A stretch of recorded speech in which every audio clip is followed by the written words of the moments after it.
बिस्मिल्लाहिर्रहमानिर्रहीम। On behalf of pearl securities आपको welcome करते हैं जी। तो लास्ट वीक जिस तरह केसी इंडेक्स के चार्ट को हम डिस्कस करते हैं और एक हम असेंडिंग ट्रेंड जो चैनल को डिस्कस कर रहे थे और चैनल विद इन चैनल भी डिस्कस कर रहे थे, उसको फर्दर भी देखेंगे आज। बट अगेन काफ़ी सारी चीज़ों को डिटेल से पिछली दफ़ा डिस्कस किया था। कुछ कॉशियस पॉइंट्स थे, उसमें भी हमने कुछ डाइवर्जेंसेस को डिस्कस किया था, आरएसआई के ऊपर कुछ चीज़ों को डिस्कस किया था। और फिर अगेन जो ओवरऑल हमने स्ट्रेटेजी डिस्कस की थी, उसमें कुछ डिसिप्लिन ट्रेडिंग की बात की थी और कुछ हैवी वेटेज जो स्टॉक्स हैं उनकी परफॉर्मेंस की भी हमने बात की थी। और जो सपोर्ट एरियाज थे और जो रेजिस्टेंस एरियाज थे उनको भी काफी डिटेल से डिस्कस किया था। अगेन मार्केट ने अपने मोमेंटम को कैरी करते हुए चल रही है, वॉल्यूम्स भी हैं और जो एरियाज रेजिस्टेंस एरियाज जो हम हाईलाइट किए थे वो भी मार्केट ने ब्रेक करके एवर हाइज नए बन रहे हैं। तो उसी के अकॉर्डिंगली मार्केट चल रही है। तो उस उन्हीं चार्ट्स को अब दोबारा फर्दर भी डिस्कस करेंगे। लास्ट वीक के हाई और लो की बात करें तो 169,988 का हाई टच किया मार्केट ने, लो 162,058 का था और क्लोजिंग 168,990 की आई है।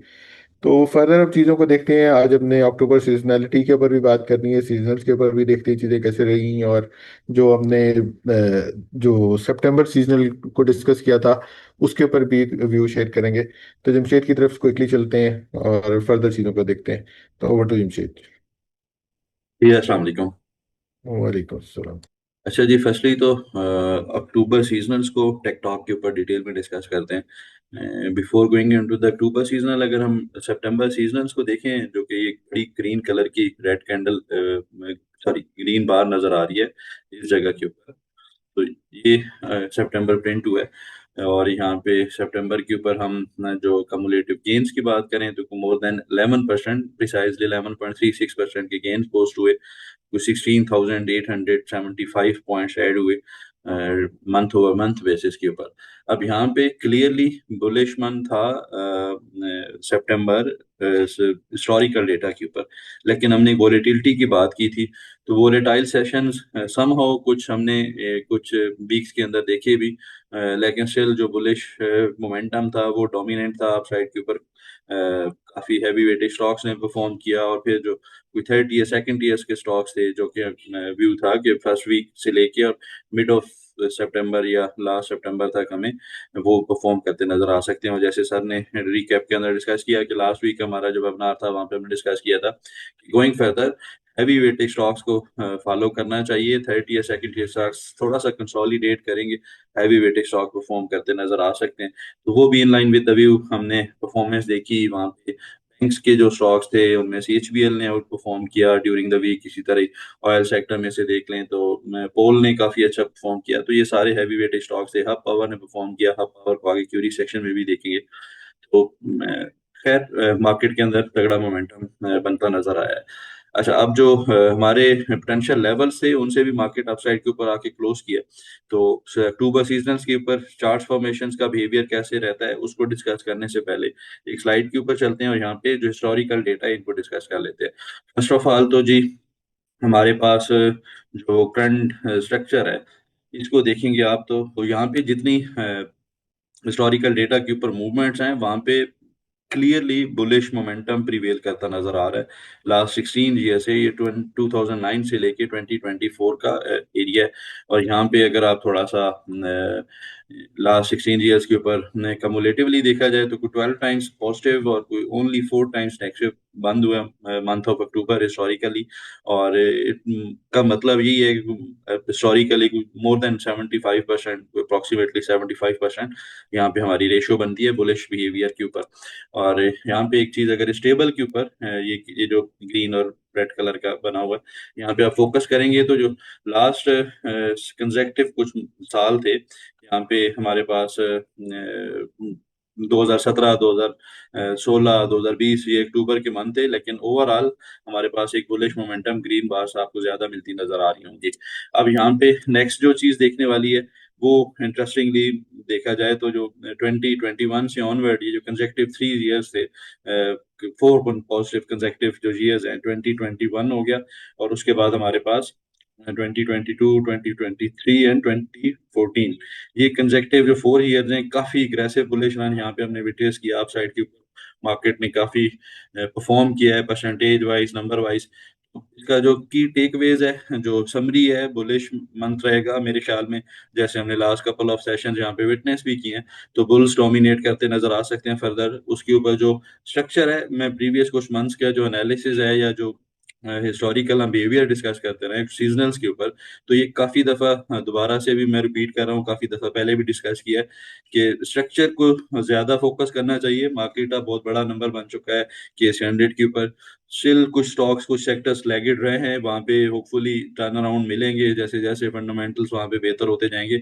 उससे पहले जो ट्रेंडिंग स्टॉक्स हैं, जो ऑलरेडी मार्केट के अंदर फंडामेंटली टर्न अराउंड हमने विटनेस किए हैं, तो उनको स्टिल फोकस किया जा सकता है। तो उनके अंदर कोई ऐसी घबराने की बात नहीं है, कोई वहां पे अगर करेक्शन आती भी हैं तो एक हेल्दी साइन होगा, आगे फर्दर मोमेंटम बनता नजर आ सकता है।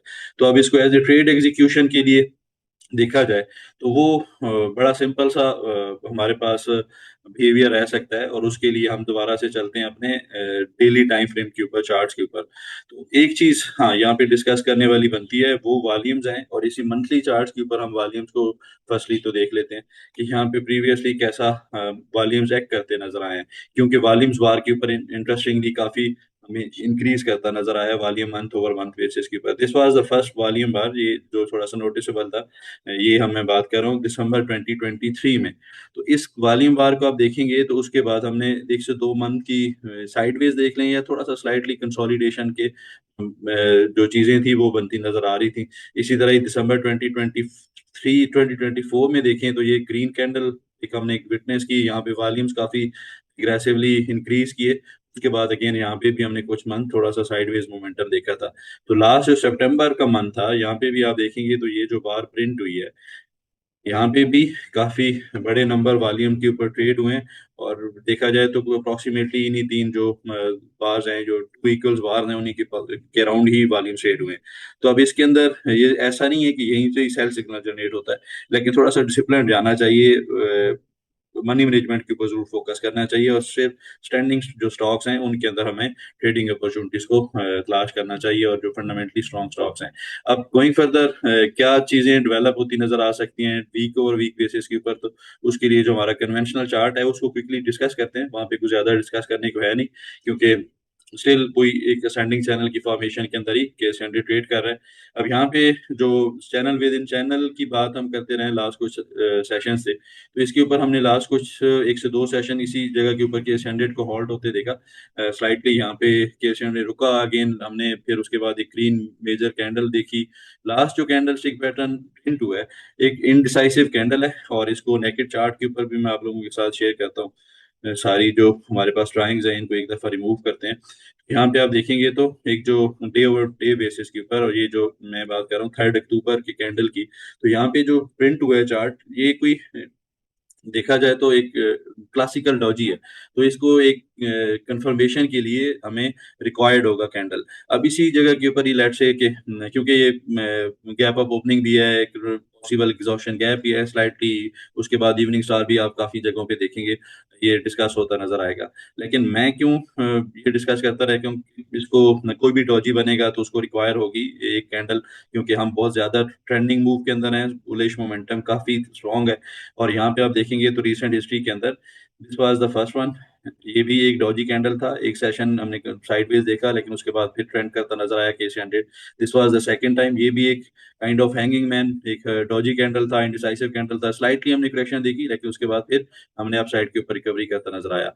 और रिसेंटली देखा जाए तो ये हमने अपने मॉर्निंग मीटिंग्स में भी डिस्कस किया था कि एक हैंगिंग मैन पैटर्न बना है, लेकिन अगर कैंडल डाउन साइड के ऊपर बनेगी तो उसके ऊपर हम ट्रेड एग्जीक्यूट करेंगे, और फिर प्रॉफिट टेकिंग या फिर उसके अकॉर्डिंगली ट्रेड्स को मैनेज करेंगे। लेकिन very next day case and एक तगड़ा कमबैक किया, आप साइड के ऊपर एक बुलिश इंगल्फिंग कैंडल प्रिंट की।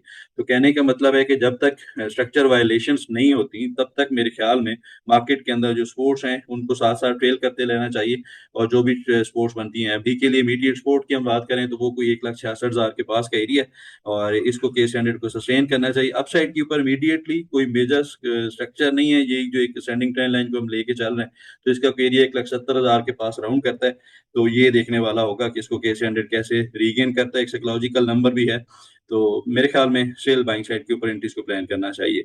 तो अब इसको एट स्टेज एग्जीक्यूशन अगर समराइज करूं हिस्टोरिकल बिहेवियर के ऊपर, हमने अक्टूबर मंथ को लास्ट स्लाइड्स के ऊपर काफी बुलिश देखा है, और इसके बाद स्ट्रक्चर के ऊपर भी देखा जाए तो स्टिल मेरे ख्याल में एक चीज जो डिवर्जेंसीज हैं या फिर जो कॉशियस पॉइंट्स वॉल्यूम के लेके ऊपर था, तो वो वॉच आउट करना चाहिए कि जैसे जैसे सबसाइड होते हैं वॉल्यूम तो फिर थोड़ा सा मोमेंटम स्लो होगा, उसमें स्टिल जो थर्ड ईयर स्टॉक्स होंगे वो अगेन परफॉर्म करते नजर आ सकते हैं, तो उनके अंदर अपॉर्चुनिटी स्टिल बाइंग साइड के ऊपर कंसिडर करनी चाहिए।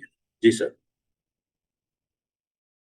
जी, आगे इंडेक्स व्यू की तरफ चलते हैं। कमिंग वीक के लिए इंडेक्स के सपोर्ट और रेजिस्टेंस एरियाज को देख लेते हैं और पॉइंट टेबल को डिस्कस कर लेते हैं। जी, पॉइंट टेबल के ऊपर डिवर्जेंसेस वो काफी दफा डिस्कस हो चुकी है। वॉल्यूम एग्जॉशंस की बात करें तो वो हमने last month over month basis के ऊपर डिस्कस किए हैं। अभी वॉल्यूम एग्जॉशन एक अर्ली साइन है, लेकिन यहाँ पे स्टिल कोई कंफर्मेशन नहीं है कि यही टॉप होगा, ऐसी कोई चीज भी नहीं है। जब तक कोई रिवर्सल कंफर्मेशन नहीं होती till that time stop losses को ट्रेल करते हुए अपनी पोजीशंस को, जो रनिंग स्टॉक्स हैं उनको प्रॉफिट को फर्दर राइट को एंजॉय करना चाहिए। बुलिश पॉइंट्स के ऊपर हायर हाई स्टिल इंटैक्ट है, अबव मूविंग एवरेजेस वो हम काफी दफा डिस्कस कर चुके हैं। सारी मूविंग एवरेजेस ऊपर के स्टैंडर्ड आके ट्रेड कर रहा है। अक्टूबर सीजनल थर्ड पॉइंट ऐड होता है, वो भी बुल्स को फेवर करता नजर आता है। और इसको अगर हम लास्ट में देखा जाए मूविंग एवरेजेस को क्विकली देख लेते हैं अवर्ली टाइम फ्रेम के ऊपर, तो जो हमारा आगे स्पोर्ट एरियाज हाईलाइट हो रहे हैं तो वो एक 13 and 48 डेज को, तो इमीडिएट बेसिस के ऊपर जो स्पोर्ट एरिया वो 1,68,300 का है। डेली टाइम फ्रेम के ऊपर 13 and 48 डेज को देखें तो 165 अराउंड का एरिया बनता है मीडिएट बेसिस के ऊपर, क्योंकि ये साथ साथ के स्टैंडर्ड के साथ मेरे ख्याल में 3-4 दिन अगर फर्दर के स्टैंडर्ड जहाँ पे साइड वेज ट्रेड करता है तो ये अपसाइड के ऊपर राइज होता नजर आ सकते हैं एरियाज।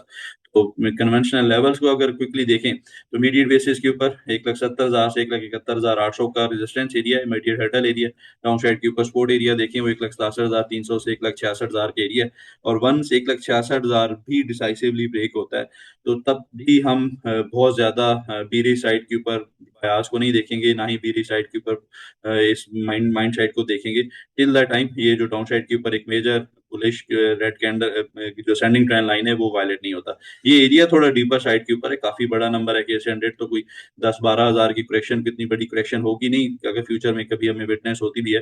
तो ये चीज अपने चार्ट्स के ऊपर प्रिंट करके रखें। इमीडिएट बेसिस के ऊपर अगर कोई 1,66,000 फॉर एनी रीजन ब्रेक होता भी है तो 1,62,000 1,62,200 का एरिया ही होगा नेक्स्ट जो एक मेजर एरिया बनता नजर आ सकता है। तो मेरे ख्याल में स्टिल बाइंग साइड के ऊपर एंट्रीज देखनी चाहिए, स्टॉप लॉसेस को ट्रेल करना चाहिए। जी सर। जी, आगे ट्रेड प्लान फॉलोअप की तरफ चलते हैं। जो ट्रेड्स हम शेयर करते रहते हैं अपने व्हाट्सएप चैनल के ऊपर, और जो पर्ल टेक्निकल्स ईमेल के ऊपर क्लाइंट्स के साथ शेयर होते हैं, उस पर भी कुछ जो स्क्रिप्ट्स हैं वो या कंपनीज हम डिस्कस करते हैं, उनका फॉलोअप कर लेते हैं और ट्रेडिंग जर्नल की तरफ भी चलते हैं। जी, फर्स्टली तो जो क्विकली देख लेते हैं जो हमारे ड्यूरिंग द वीक कुछ कॉल्स थी, और फिर जो रिसेंट हमारी बाय कॉल्स थी व्हाट्सएप चैनल के ऊपर ड्यूरिंग द वीक जो कॉल जनरेट हुई हैं उसके ऊपर। लास्ट जो सेशन के अंदर ड्यूरिंग द वीक एक इंट्राडे बाय कॉल हमारी जनरेट हुई कि पीआरएल के ऊपर। अब इसके ऊपर कोई at that time current market price जो थी वो कोई 37.50 का एरिया था। अपसाइड के ऊपर पहला टारगेट इसने कोई 3-1 रुपए वहां से गेन किया जैसे ये कॉल अल्हम्दुलिल्लाह ट्रिगर हुई है। उसके बाद नेक्स्ट देखा जाए तो हमारे पास जैसा जिस चीज के नेक्स्ट जो टारगेट्स हैं वो स्टिल इंटैक्ट हैं, वो उनके अकॉर्डिंगली इसको स्टिल देखना चाहिए। पेल के ऊपर इसका जो सपोर्ट एरिया हाईलाइटेड था ये हमारा ऑनर हुआ। अपसाइड के ऊपर इमीडिएट हर्डल एरिया, अब ये इमीडिएट हर्डल एरिया जैसे जो भी कोई भी कॉल होती है हमारी इंट्राडे के अंदर या फिर राइट अप्स के ऊपर थोड़ा सा लॉन्गर टर्म के अंदर, तो हर्डल एरियाज हाईलाइटेड होते हैं, वो एक इमीडिएट टारगेट एरियाज होते हैं क्योंकि वो रीगेन होना कंपलसरी होते हैं टू रीगेन द मोमेंटम या again to further generate the upside rally. तो इसके अंदर देखा जाए तो इसने को 55.80 का हाई लो पोस्ट किया एट दैट टाइम जो हमारी कॉल जनरेट हुई सेकंड वेरी नेक्स्ट डे, और वहां से दोबारा अपसाइड के ऊपर 61.80 का हाई पोस्ट करता नजर आया। तो मेरे ख्याल में कोई रफली 5 रुपए ये बनते हैं ट्रेड के, परसेंटेज वाइज देखा जाए तो वो भी हैंडसम परसेंटेज बनती है। लेकिन अगेन स्टिल ये जो 61.30 का एरिया था ये डिसाइसिवली अपसाइड के ऊपर ब्रेक नहीं कर पाया।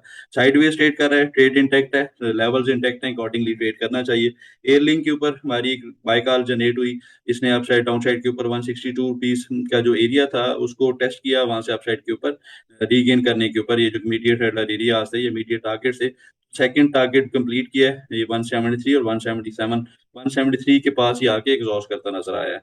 नेक्स्ट जो था जी हमारे पास पाकिस्तान पेट्रोलियम, ये हम लास्ट डिस्कस कर चुके हैं। तो इसके टारगेट स्टिल इंटैक्ट हैं, जो एक्सटेंडेड टारगेट्स हैं उनकी तरफ ये फर्दर मूव करेगा अगर ये डाउन साइड के ऊपर 197 रुपीज को वायलेट नहीं करता। अब हमारा मंथ क्लोज हुआ है, तो जो सितंबर के अंदर ट्रेडिंग जर्नल को देख लेते हैं।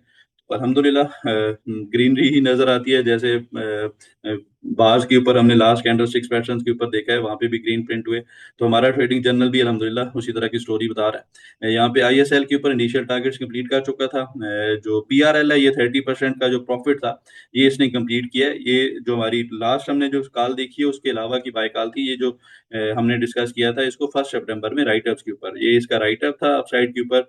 इमीडिएट हर्डल एरिया इसका 32.50 का था। ये जब भी रीगेन करेगा तो एक बुलिश मोमेंटम वहां पे ट्रिगर होता नजर आ सकता है। और इसके जो टारगेट्स थे वो इससे भी पहले अर्ली हमने एक इंट्राडे बाय कॉल जनरेट की थी, उसके ऊपर जो टारगेट्स एरिया थे वो मीडियम टारगेट जो एरिया था वो 39 रुपीज का था, अभी 40 रुपीज के ऊपर क्लोज किया। अलहमदुलिल्लाह in line with the view काफी अच्छा परफॉर्म किया इसने। नेक्स्ट स्टॉक जो था it was the outperformer of the month, वो वेव्स था। अब वेव्स के ऊपर देखा जाए तो ये हमारा डिटेल्ड एनालिसिस है, इसको आप स्क्रीनशॉट लेके दोबारा से स्टडी भी कर सकते हैं। इसको अगर बाय द वे देखा जाए तो हमने फर्स्ट टाइम डिस्कस किया था इन जुलाई जुलाई के अंदर, जो इसके हमारे फर्स्ट टाइम एनालिसिस था। इस दफा इस तरह करके एक कंसोलिडेशन बॉक्स था, और ये यहाँ पे आप देखेंगे तो यहाँ पे आप पढ़ेंगे तो ये था कि the formation of the higher lows and higher highs suggest a potential trend reversal. अभी कोई ऐसा अपसाइड के ऊपर ब्रेकआउट नहीं हुआ था, लेकिन ये अर्ली इंडिकेशन चार्ट के ऊपर नजर आ रही थी, तो इन लाइन विद द व्यू इसने काफी अच्छा परफॉर्म किया। तो अप्रोक्सीमेटली देखा जाए तो 67% रिटर्न जनरेट करता नजर आया। करंट चार्ट फॉर्मेशन को अगर क्विकली देख लें तो उसके ऊपर एक जो पहले टारगेट से ये कंप्लीट कर चुका है, और ये अगर 11 रुपए 70-80 पैसे को सस्टेन करता रहता है क्लोजिंग बेसिस पे, तो फिर लाइकली है कि दोबारा से ये इसके अंदर मोमेंटम बनता नजर आ सकता है। नेक्स्ट जो हमारे पास जी स्टॉक बीएमएलओ टारगेट्स कंप्लीट किए वो सारे, ये इसका डिटेल्ड है, या आप स्क्रीनशॉट लेके इसको डिटेल में पढ़ भी सकते हैं। मैं क्विकली इसको गो थ्रू कर रहा हूँ। पीएसओ के ऊपर हाईलाइटेड टारगेट्स जो हमारी बाय कॉल थी, एक इंटरडे बाय कॉल हमने जनरेट की थी ड्यूरिंग द वीक। ये हमारे पास ये स्टिकर था, इसका अपसाइड के ऊपर जो 495 रुपीज का एक्सटेंडेड टारगेट था ये कंप्लीट हुआ है। ये आगे क्यूरी सेक्शन में भी इसको क्लियरली जाके हम डिस्कस कर लेंगे। नेक्स्ट जो स्टॉक था जी पीटीसी। अब पीटीसी के ऊपर भी हमारी एक बाय कॉल थी लास्ट वीक, इसको रिव्यू में भी डिस्कस किया था। इसके ऊपर ये हमारे जो टारगेट्स एरियाज थे, फर्स्ट टारगेट कंप्लीट हुआ है। और इसके ऊपर अगर टेक्निकल बयास को आप देखेंगे तो जो हमारा व्यू इसके ऊपर या बाय कॉल जनरेट हुई थी, वो जो एक ब्रेकआउट की कैंडल थी ये 22 सितंबर की, ये इसने ब्रेकआउट अटेम्प्ट किया था। हाईलाइट किया कि कोई पुल बैक आएगा तो वहाँ पे एक बाइंग अपॉर्चुनिटी रहेगी। अप साइड के ऊपर इसने भी अल्हम्दुलिल्लाह in with the view perform किया है। अब जहाँ पे दो ऐसे स्टॉक्स हैं जो हमारे अगेंस्ट द व्यू परफॉर्म किए हैं, एक गुल अहमद है और अनफॉर्चुनेटली हम नेटवर्क, ये हमारा स्टॉप लॉस हुआ है 11% का। अब इसका नेक्स्ट एरिया आज इसके ऊपर थोड़ा सा देखा जाए लर्निंग पर्सपेक्ट के लिए, एक तो फर्दर जो लेवल्स हैं वो भी डिस्कस कर लेते हैं। फर्स्टली जो इसके ऊपर स्लाइड है, यहाँ पे जो हमारा व्यू था कि ये इस डाउन साइड के ऊपर इस डिसेंडिंग ट्रेंड लाइन की तरफ पॉसिबल है आए, और ये सपोर्ट एरिया के तौर पे एक्ट करेगा, और यहाँ से एक अप साइड के ऊपर एक रैली बनती नजर आ सकती है। लेकिन अगेंस्ट द व्यू इसने डाउन साइड के ऊपर आप देखेंगे नेक्स्ट स्लाइड के ऊपर, तो एक जो ब्रूटल सेल ऑफ था वो हमने विटनेस किया, और हमारा अनफॉर्चुनेटली स्टॉप लॉस भी ट्रिगर होता नजर आया। अब नेक्स्ट जो इसके अंदर एरियाज हैं वो 14.70 से 14.20 के हैं। फर्स्टली तो ये जरूर करना चाहिए था कि जैसे ही स्टॉप लॉस हमारे पास हिट हुआ है तो उसको पोजीशन से क्लोज करना चाहिए था, फिर नेक्स्ट जोन के अंदर देखेंगे। लेकिन कुछ ये क्यूरीज आई हुई थी कि हमारे पास स्टिल पोजीशंस होल्ड है, तो उनके लिए मेरे ख्याल में 14.70 से 14.20 का एरिया है, वहां पे अगर कोई रिजेक्शन बोले रिजेक्शन की कैंडल मिल गई तो वहां से दोबारा से इसके अंदर पोजीशंस को एवरेज किया जा सकता है। जी, आपके क्यूरी सेक्शन की तरफ चलते हैं, जो क्यूरी शॉर्टलिस्ट की है उनको आंसर कर लेते हैं। क्यूरीज में फर्स्ट ऑफ ऑल तो हम देखते हैं जी हब पावर को। हब पावर के ऊपर जी हमारे पास जो लास्ट हमारा एनालिसिस था ये चार्ट उसके ऊपर चैनल के ऊपर भी अपलोडेड है, तो उसके ऊपर आप जाके इसको डिटेल में देख सकते हैं।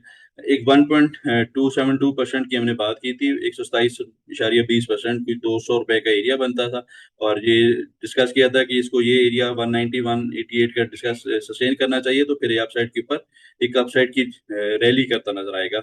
और ये इस कैंडल के ऊपर डिस्कस किया था 8 सितंबर की कैंडल के ऊपर। 10 इन लाइन विद द व्यूज ने अपसाइड के ऊपर परफॉर्म किया। 161.8% का जो टारगेट 239 रुपीज का था वो इसने सस्टेन किया है, उसी को टेस्ट किया है, वहां से अब स्लाइटली रिएक्टिव नोट के ऊपर क्लोज किया।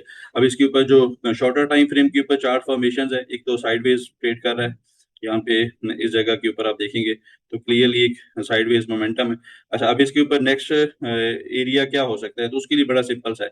ये अपसाइड के ऊपर जैसे ही 240 रुपीज के ऊपर डेली क्लोज करता नजर आए तो वहां से इसको दोबारा से बुलिश साइड के ऊपर एंट्रीज को प्लान करना चाहिए। डाउन साइड के ऊपर इमीडिएट बेसिस के ऊपर 230 रुपीज के एरिया है, लेकिन फॉर एनी रीजन अगर ये कुछ 220 रुपए की तरफ आता है तो वो एक अच्छी बाइंग अपॉर्चुनिटी बनेगी, क्योंकि वहां से फिर जो स्टॉप लॉस है वो 209 रुपीज का बनता है अभी के लिए, ट्रेलिंग स्टॉप लॉस। तो ये वो एक करीब होगा, तो वहां से रिस्क रिवार्ड रेशो काफी बेहतर बनता नजर आ सकता है। अब नेक्स्ट जो हमारे पास क्यूरी थी जी, जीएलपीएल, जिलेट पाकिस्तान लिमिटेड। अच्छा, यहाँ पे एक तो साइडवेज मोमेंटम, उसके बाद इसके अंदर मेरे ख्याल में कोई न्यूज ट्रिगर बना है, जो हमने ये लास्ट जो 2 सितंबर और 3 सितंबर अक्टूबर को, सॉरी 2 अक्टूबर और 3 अक्टूबर, ये गैप अप ओपनिंग मिली और कैप के ऊपर क्लोज करता नजर आया है। तो अब इसका टेक्निकल बायास क्या हो सकता है, तो एक तो जो इसको फॉलो कर रहे थे, एक थोड़ा सा लो लिक्विड स्टॉक है, तो इसके अंदर ज्यादा एक्टिविटी प्रीवियसली विटनेस नहीं हुई वॉल्यूम्स के ऊपर। तो एक टेक्निकल पर्सपेक्टिव में देखा जाए तो इसकी ये जो डाउन साइड के ऊपर हमने लेग देखी थी, फर्स्ट इसका मई 2025 का हाई को देखा जाए 320 का था, और इसके बाद ये जो करेक्शन थी ये 202 रुपीज की, ये प्रिसाइज इसने 61.8% का फिब लेवल ऑनर किया हुआ था। और वहां से अब एक अगेन फंडामेंटली कुछ चेंज आया या कोई भी न्यूज ट्रिगर बना है, तो उसकी वजह से अपसाइड के ऊपर एक बड़ा हमने ग्रीन कैंडल पोस्ट होते हुए देखी है। अब फर्दर आगे की मूव वो बड़ी सिंपल सी है, मेरे ख्याल में एक ब्रेकआउट जनरेट किया इसने 243 रुपीज के ऊपर, जब तक ये सस्टेन करता है या इसकी प्राइस 245 रुपीज के ऊपर सस्टेन करती है, तो देन इट्स लाइकली कि ये अपसाइड के ऊपर दोबारा से 290 और ये दोबारा से 320 रुपीज को भी टैलिंग करे। और अगर इसको फर्दर थोड़ा सा ज्यादा ब्रॉडर या डिटेल्ड देखें तो वो 161.8% का जो फिब लेवल टेस्ट हुआ है, और इसके ऊपर एबीसीडी बनता नजर आ सकता है। ये क्लासिकल एबीसीडी का पैटर्न होगा, तो वो कोई अपसाइड के ऊपर 388 रुपीज के टारगेट्स बनते हैं। ये जैसे जैसे चार्ट प्रिंट होता है, जैसे जैसे चार्ट डेवलप होता है, तो उसके अकॉर्डिंगली भी फर्दर थोड़ी सी चेंजेस देखनी चाहिए। नेक्स्ट जो हमारे पास क्यूरी थी जी, बीओपी। अच्छा, बीओपी अल्हम्दुलिल्लाह ये भी हमारी डिस्कशन में ऑफ एंड ऑन रहा है, और इसने भी आउट परफॉर्म किया है मार्केट में। और जो हमारे जो ब्रेकआउट्स के बाद को 18 रुपए का हमने एरिया डिस्कस किया हुआ था प्रीवियसली, कि जैसे ही 18 रुपए को ये जाके रीगेन करेगा तो वहां से एक अपसाइड के ऊपर एक हाइपर मूव फिटनेस हो सकती है। और उसकी जो रीजन थी, जो फर्स्ट टाइम देख रहे हैं उनके लिए मैं क्विकली डिस्कस करूं तो वो जी, ये इस तरह करके वाइकॉफ्स के ऊपर एक हमारे पास वाइकॉफ सीमेटिक्स का एक बॉक्स बना हुआ था इस जगह के ऊपर, और इसका जो हमारे पास एरिया था वो अपसाइड के ऊपर 18 रुपए का था, डाउन साइड के ऊपर ये ऑलरेडी बॉटम ना चुका था 4 रुपए के पास। अब 18 से 4 रुपए के पास तो देखा जाए कोई जो डिस्टेंस है वो को 14 रुपीज का है, और इसको अगर यहाँ से अगर अपसाइड के ऊपर प्रोजेक्ट करें तो 32 रुपीज बनते हैं। 18 + 14 रुपीज 32 रुपीज, तो ये इसके पोटेंशली प्रोजेक्टेड टारगेट है वो कंप्लीट किए हैं, और उससे फर्दर अपसाइड के ऊपर 2-3 रुपए भी मूव किया। अब वीकली टाइम फ्रेम के ऊपर देखा जाए तो स्टिल बुलिश कैंडल है, मंथली टाइम के ऊपर स्टिल बुलिश कैंडल है। और जो हमने डेली टाइम फ्रेम के ऊपर लास्ट सेशन में प्रिंट होते देखा है, तो यहाँ पे काइंड ऑफ डीरेक्स एग्जॉशन है। और ये हमने लास्ट सितंबर 2022 को भी इस तरह की कैंडल देखी थी, उसके बाद स्लाइटली करेक्ट किया और फिर अपसाइड के ऊपर रैली करता नजर आया। तो मेरे ख्याल में अगर थोड़ा सा फर्दर ये टिप आती है, और ये लाइकली है कि यहाँ से थोड़ा सा डाउन साइड के ऊपर इसके अंदर मोमेंटम रहे, या इन सेकंड सिनारियो ये पॉसिबल है कि डाउन साइड के ऊपर 30 रुपीज और अपसाइड के ऊपर 35 रुपीज इसके अराउंड ट्रेड करे। ये एरियाज इंपॉर्टेंट है, 32 और 35 रुपीज, ये इधर साइड के ऊपर ब्रेक होंगे तो उसके अकॉर्डिंगली ट्रेड को प्लान करना चाहिए। और अगर कोई फर्दर कोई मेजर डिप आती है 32 रुपीज इन केस वायलेट होता है, तो फिर मेरे ख्याल में एक अच्छा इंपॉर्टेंस जो लेवल डिसाइड करते हैं करंटली, वो 27-28 रुपीज से लेके और 29 रुपीज का एरिया। करंट क्लोजिंग से 5-4 रुपए की हम नीचे की बात करें, अगर फॉर एनी रीजन, ये मैं ही कह रहा कि इसी स्ट्रक्चर के साथ यहाँ पे सेल कॉल जनरेट कर रहा हूँ और दोबारा से ये 4-5 रुपए नीचे गिर सकता है, लेकिन एक चांसेस बनते नजर आ सकते हैं अगर ये 32 रुपीज से नीचे स्लिप करता है तो फिर ये 29-28 रुपीज की तरफ क्रैक करेगा। वो एक मेजर स्ट्रक्चर का एरिया है, वहां पे दोबारा से इसके अंदर बैंक साइड के प्रिंट को प्लान किया जा सकता है। अच्छा जी, नेक्स्ट जो हमारे पास क्यूरी थी यूनिटी फूड्स। अब यूनिटी फूड्स के ऊपर हमारी एक लास्ट वीक के अंदर बाइकॉल भी थी, और जो इसके ऊपर बायास डिस्कस किया था ये डाउन साइड के ऊपर एक पोटेंशियली एक चैनल की फॉर्मेशन के अंदर ट्रेड कर रहा है। अनफॉर्चुनेटली इसने डाउन साइड के ऊपर वो चैनल वायलेट किया, डाउन साइड के ऊपर जो स्टॉप लॉस था उसी को हिट किया है या उसके पास लो पोस्ट किया, वहां से स्लाइटली अप साइड के ऊपर क्लोज किया। स्टॉप लॉस को इसी तरह ही रहने दें, यहाँ से मेरे ख्याल में अगर कोई 25.50 से नीचे क्लोज करता है तो पोजीशंस को लॉस में बुक करना चाहिए। फिर नेक्स्ट रिस्ट्रक्चर की दोबारा अगर कोई बनता है तो वहां पे इसको देखेंगे। उससे पहले अगर थोड़ा सा इसको देखें टेक्निकली, तो ये जो स्टॉप लॉस हाईलाइटेड है ये 61.8% का फिब लेवल है। तो ये इसको ब्रेक करके डिसाइसिवली नीचे क्लोज करता है तो फिर ये 24 रुपीज से 23 रुपीज की तरफ मूव करेगा। वो इसका हार्मोनिक रिवर्सल जोन होगा, फिर इसको दोबारा से वहां पे देखेंगे। अच्छा जी, नेक्स्ट जो हमारे पास और लास्ट क्यूरी थी वो एएसएल, आयशा स्टील। अच्छा, आयशा स्टील के ऊपर हमारे पास एक असेंडिंग चैनल फॉर्मेशन है और एक काफी सिंपल सा चार्ट है, इसी को देखना चाहिए इमीडिएट बेसिस के ऊपर। अगर ये 14.30 से अपसाइड के ऊपर सस्टेन करता रहता है तो लाइकली है फिर अपसाइड के ऊपर ये 15.70, 15.50 और इवन 16.30 को भी चैलेंज करता नजर आए। और अच्छा, ये इस चैलेंज को अगर थोड़ा सा मंथ वीकली टाइम फ्रेम के ऊपर देखें हम, ये जो एरिया है ये कुछ 127.2% का, ये हम लास्ट एग्जांपल देखिए हमने पावर के ऊपर, उसके पास होवर कर रहा है। तो इसके ऊपर जैसे ही सस्टेन करेगा तो फिर ये अपसाइड के ऊपर 18.35 की तरफ इनिशियली मूव करता नजर आ सकता है। मेरे ख्याल में इसको बाइंग साइड के ऊपर एंट्रीज, क्योंकि हमारी ऑलरेडी कॉल इसके ऊपर जनरेटेड है, उसके अकॉर्डिंगली भी ट्रेड करेंगे। लेवल्स उसके ऊपर काफी डिटेल में हाईलाइटेड है, तो इसको करंट स्ट्रक्चर के ऊपर, करंट मार्केट प्राइस के ऊपर भी बाइंग साइड के ऊपर देखना चाहिए। और अगर कोई डिप आती है टुवर्ड्स 14.50 तो एक अच्छा बाइंग एरिया जी होगा। इस वीक के लिए इतना, इंशाल्लाह नेक्स्ट वीक दोबारा मुलाकात होती है, तब तक के लिए अल्लाह।